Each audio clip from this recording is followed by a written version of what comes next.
I will need a birch tree, a maple, a redwood, a white pine, a sequoia, a cedar, and a palm tree.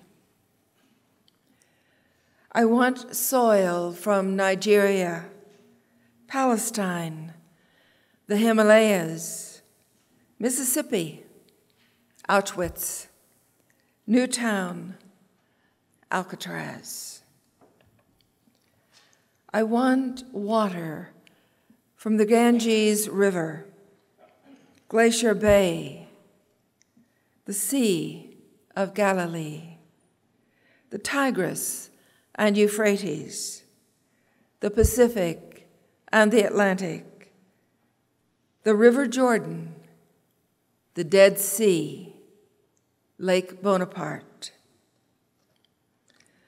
I want air from Kathmandu, Calcutta, Cairo, Nazareth, Athens, the Arctic Circle, Mexico City, Port-au-Prince, Baghdad, Kabul. I want near me a bison, a wolf, an eagle, a silverback gorilla, a kitten, a fawn, a black bear, a polar bear, a golden retriever. From the waters, I want a humpback whale, a porpoise, a sea turtle, a manta ray, a flounder, a harp seal.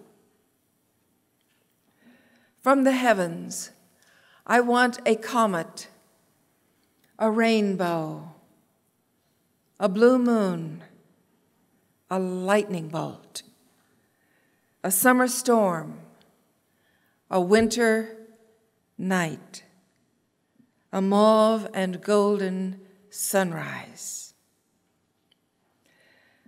I want fire from my morning candle, the farthest star in the Milky Way, a campfire in the Adirondacks, the altar at St. Joseph's Provincial House, the funeral pyres in Varanasi, the Buddhist temples in Kyoto.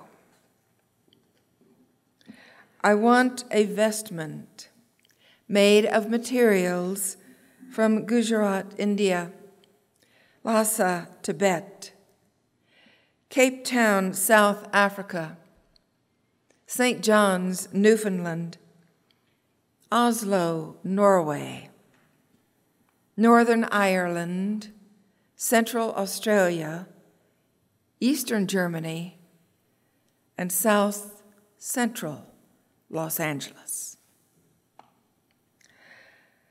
I want co-celebrants from an Ethiopian village, a Harlem tenement, a nursing home in Salem, a prisoner in Guantanamo, a Harvard law class, the Smoky Mountain garbage dump in Manila, the Mormon Tabernacle Choir. I want bread, kneaded and pressed by the hands of millionaires, chambermaids, Sherpas, Bolivian tin makers, emigrants and immigrants from 100 countries. 3 Fortune 500 CEOs, 9 Exxon board members, 14 Chicago gang members, and 7 out-of-work shrimpers from the Gulf of Mexico. I want a choir of Chinese peasants, Israeli kindergartners, Japanese bonsai masters, Navajo weavers, Zuni potters, Tlingit totem pole makers, and African diamond miners. Once assembled, we will celebrate the sacrament that contains them all. We will sing till the earth wobbles in her orbit. We will give thanks and praise till wine runs from the sugar maple. We will bow to the holiness we see in each other, forgiving the past, blessing the present, and committing to a future that is good for everyone. And this will be the sacrament of holy unity, a welcome to the dawning of an uncommon era.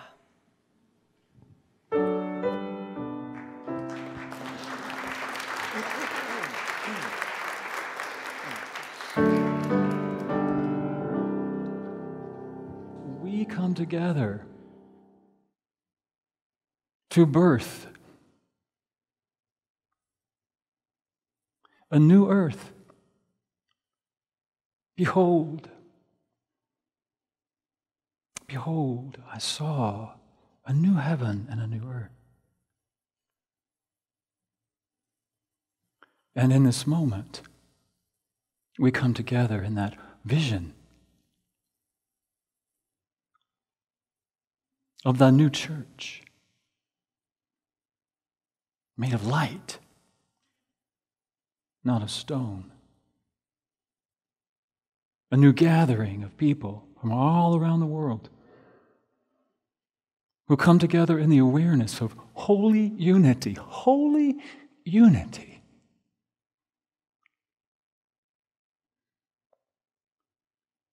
And we see the divine in each other. We see the divine in all life. We see the divine within ourselves.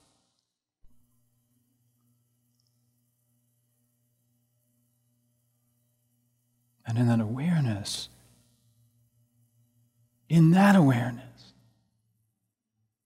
we know unity. We know oneness. We know our essential nature.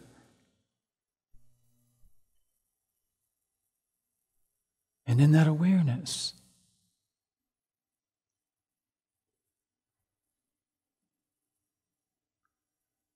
nothing else is real.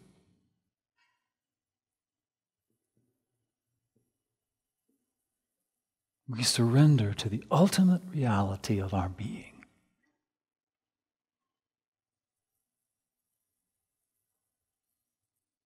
And we weep with joy and awe. We bow down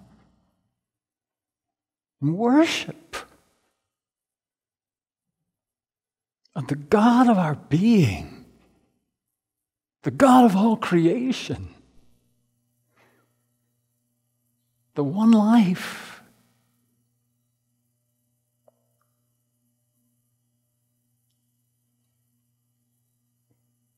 And in our hearts,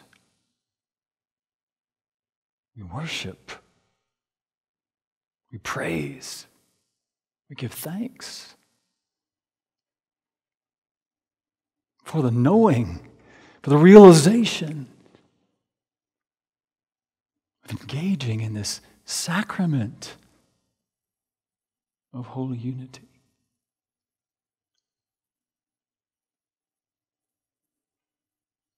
We drink.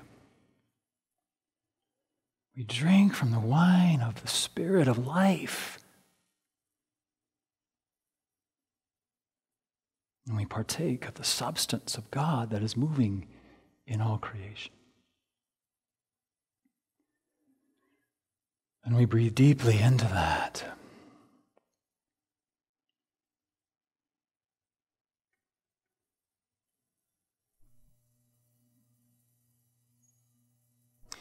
And we are grateful, truly grateful.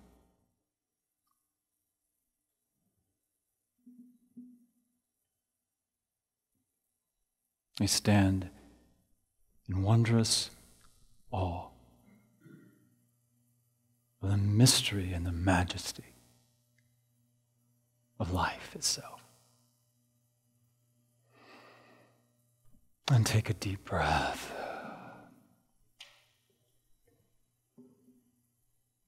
Feel every cell of your body awaken to that life. Living that life, radiating, resonating that life. And we are birthing a new earth. Welcome, welcome to the dawning of a new era of consciousness. And it begins now with me and with you.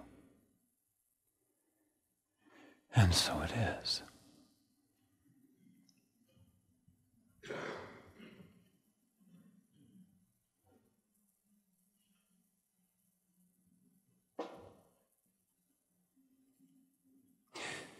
And so what needs to be said after that, I don't know.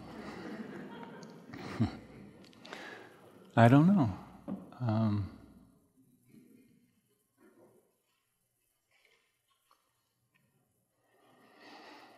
I know when one of my very first spiritual teachers was a religious science minister. And she used to say quite often, there's only one of us here. And I would think, she must be crazy. How can there be only one of us here? I mean, there's 100 so people here, you know. There's certainly more than one. And it took me a while to sort of grasp what she was talking about, kind of mentally grasp what she was saying.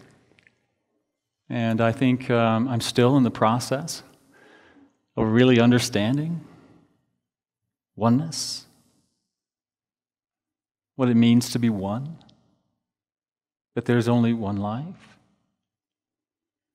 Because most of the time I go around in my day not fully, consciously focused in that awareness that there is only one of us here. But I think that is one of the gifts that we have. It's like metaphysically, Jesus, the master teacher, Jesus represents that aspect of each one of us, that directive power within us. That each of us has the power, and very often I think we call that intention. We have the power of intention to focus our awareness. And we're always focusing it somewhere. That through the power of our intention, our awareness is either focused on that Spirit of God, the essence of who we are, in our vernacular, the Christ, that each of us is expressing, or we're focused on the idea of a finite self. Sometimes we call it the ego, the temporal self. But very often it's a combination of the two, right? We're aware that we are the Christ expressing. We're aware of our divine nature at some level, and we're aware of our physical experience. And so it's a constant sort of flow, if you will, of awareness. I'm aware, and I'm moving in and out of my awareness, of my divine nature. And I'm moving into my awareness of my humanity. And it's a flow. But we're always at choice. Where am I focused in the moment? And I think that's the power, the gift of free will choice and intention that we all possess. We all have that directive force within us. What am I focusing on? And so I think that when we talk about oneness, we're talking about that essence of us that is expressed, that it is expressing as us, that we are all that life that is expressing, but we're expressing in very unique and wondrous ways.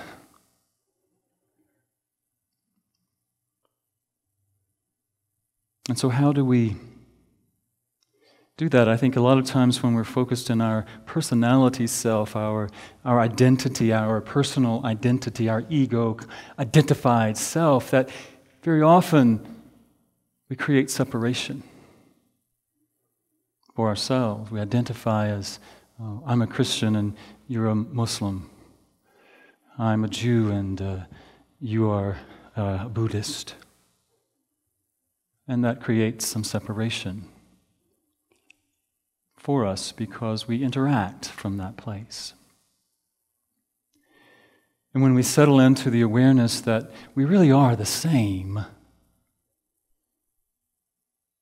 we really are one, and I behold, we often say in unity, I behold the Christ in you. But do we really, most of the time, behold the Christ in each other? And as important, do we really behold the Christ in ourselves? I really think we all have to behold the Christ in ourselves before we can behold the Christ in each other. I behold the Christ in you, the highest and best in me. Behold the highest and best in you. Namaste, we say sometimes. Namaste. The highest and best in me acknowledges and celebrates the highest and best in that which you are. You know, Jay and I have taught compassionate communication, nonviolent communication, the work of Marshall Rosenberg here at the center and many other places as well. And it works so well, I think, with our unity teaching, our philosophy, in that in my terminology, let me own it's my terminology for the most part, that what we teach and what it teaches is that each of us is the divine life of God, of universal consciousness that is expressing. And again, this is my terminology, that we all want to experience that. In our humanness, we want to experience ourselves as the divine. We want to know ourselves. I think that is the greatest desire that we all possess. To know ourselves as an expression of the divine. To feel it, to experience it, to express it, and then to have it reflected back to us. Would you agree? That's our greatest desire. And there are aspects of that divine nature that want to express, want to be experienced, want to be reflected back to us. And we want to share that with other people. We want to experience the connection of that divine life energy that is expressing through you. That my divine self wants to express and to connect with your divine self. And we want to share that experience in some way. But often what happens is that we are so attached to what we believe, what we think, what we have convinced ourselves is the truth, that we are not connecting with that life. We're connecting with an idea of ourselves. And when two ideas of selves come together, they don't usually connect very well, do they? Sometimes they don't.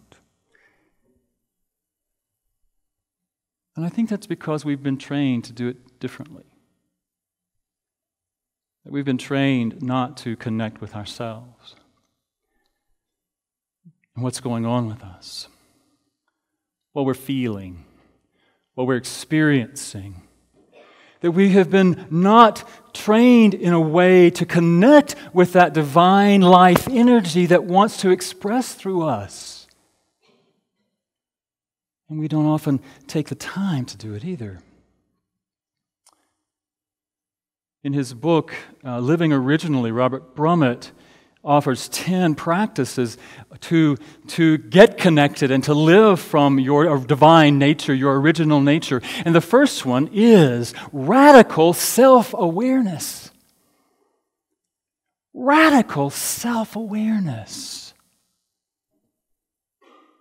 Am I willing to truly stop and be aware of what's going on for me, to connect with my divine nature, to be connected with when I'm expressing it and when I'm not, and how I might connect with you in that.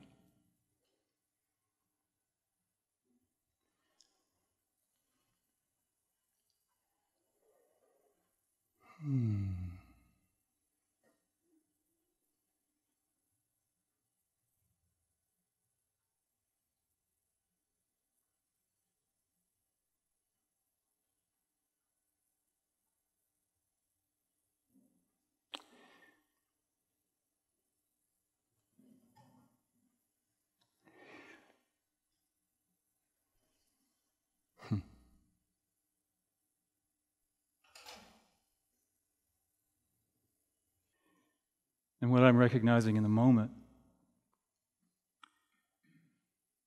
is that I'm not being a very good example of that right now. I'm recognizing that I'm very much in my head. And what's going on behind the scenes is, are you making sense? What's going on behind the scenes is, I want to say something profound. What's going on behind the scenes is, are they connecting with what I'm saying? And so, I really want to just stop and connect with what's going on within me and my desire truly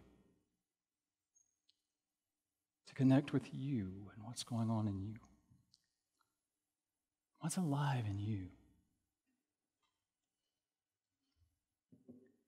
And sometimes words get in the way of that.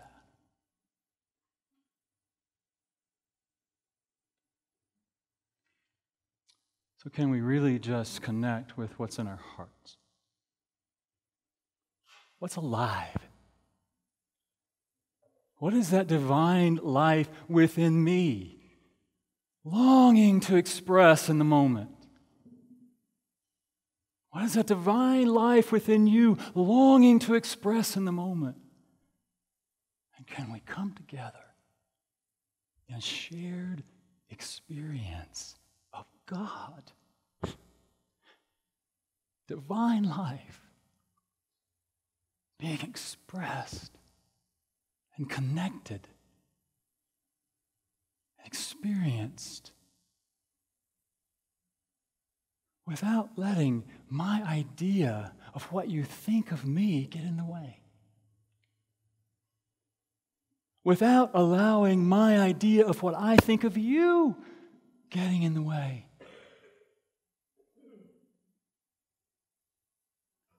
Can we really, truly behold the Christ in ourselves?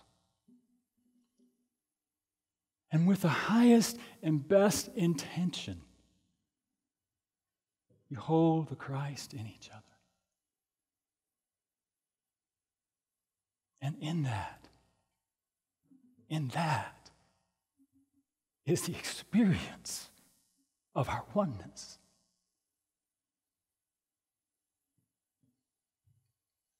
And in that, nothing else matters.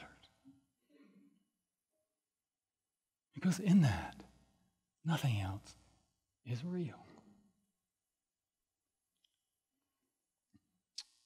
And so,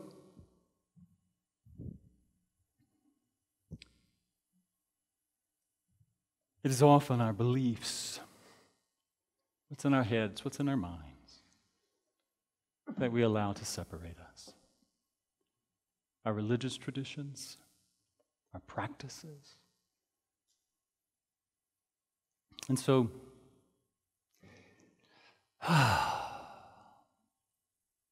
we come together in that spirit of unity and oneness. And the idea of Global Oneness Day is recognizing that. We may not share the same beliefs, we may not share the same traditions, but we are all one. And in support of that, I invited a student from Iliff, graduate student from Iliff, to come and share with us a little bit about her tradition. Nicole Dick is actually a student at Iliff, and her tradition is the Church of Jesus Christ of Latter-day Saints, the Mormons. And we talked on the phone, and I asked her about oneness and how they look at oneness, and so she said, told me a little bit about that, and so I was excited to just have her come and share a little bit about our shared experience of oneness. So, welcome, Nicole. Thank you for being here. Thank you so much. Thank you. I just want to take a moment and just look at you. You are beautiful. I am so happy to be here. When I first got here, David asked me if I had any questions, and I was like, I'm just here for the experience. And I'm loving it. And I'm sitting here, I'm thinking, yes, this room looks different than my place of worship.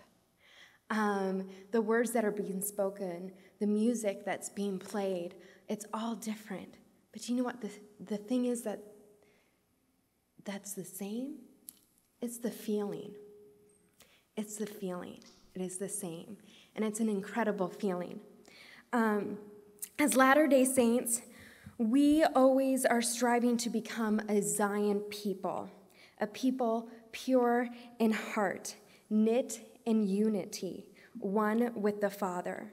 The root word of Zion means the same. And to become a Zion people, we must be of one heart and one mind.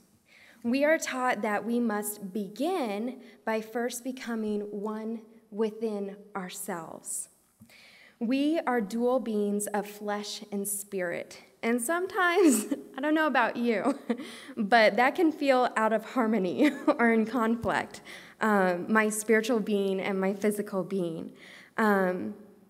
But as members of the Church of Jesus Christ of Latter-day Saints, we believe that every day as we follow the path of Jesus Christ and try to emulate him, Jesus Christ, whom our doctrine centers around, that the battle within will subside, and that there will be greater and greater harmony between the spiritual and the physical until we are transformed. And that when we're experiencing this oneness of mind and oneness of heart, that we shouldn't just stand there looking into a mirror, that we should stand at a window and look outward and really use that divinity to ignite us to reach out to others and to prompt us to act. With all the divisions and all the discontent and the quarreling and opposition among the powers of the earth, as Latter-day Saints, we strive to be of one heart and of one mind, and really try not to permit anything temporal or even spiritual in nature to separate us from the love of God and man. And there's this quote by this man. His name is Terrell Givens.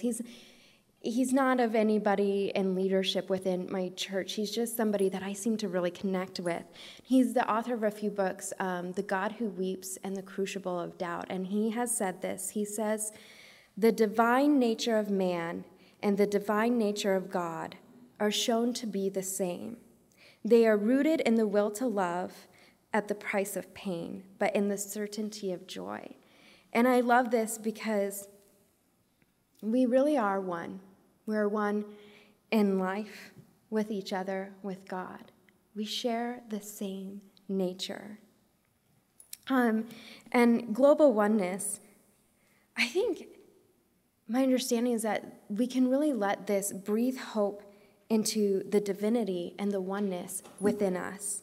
And I want to share with you, here it is, okay. I want to share with you just a personal practice that I do every single day to help me create within myself one heart and one mind, so that I can be that with those that I come in contact with during the day. And that is, I meditate upon a scripture, and I'm going to read you this scripture. And I just want to invite you, as you listen to this scripture, I'm going to pause in certain places, and I want you to insert your name. That's what I do every day, just to make it a little more personal to myself. And really to open your heart, the windows of your heart, to set that divinity free that you have inside of yourself. And this scripture, it is found in the Bible, in the book of Corinthians, and it's also found in the book of Mormon, another testament of Jesus Christ. And, insert your name, suffereth long, and is kind, and envieth not, and is not puffed up, seeketh not her own, is not easily provoked, thinketh no evil, and rejoiceth not in iniquity, but rejoiceth in truth. Insert your name. Heareth all things, beareth all things, believeth all things, hopeth all things, and endureth all things. Thank you for letting me be one with you today. Thank you.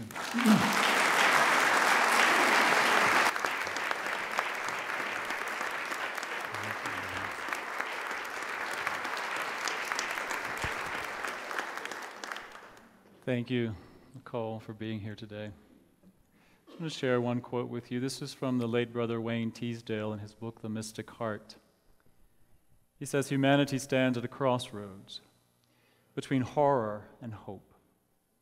In choosing hope, we must seed a new consciousness, a radically fresh approach to life, drawing its inspiration from perennial spiritual and moral insights, intuition and experience. We call this new awareness interspiritual, implying not the homogenization of religion, but the recovering of a shared mystic heart, beating in the center of the world's deepest spiritual traditions."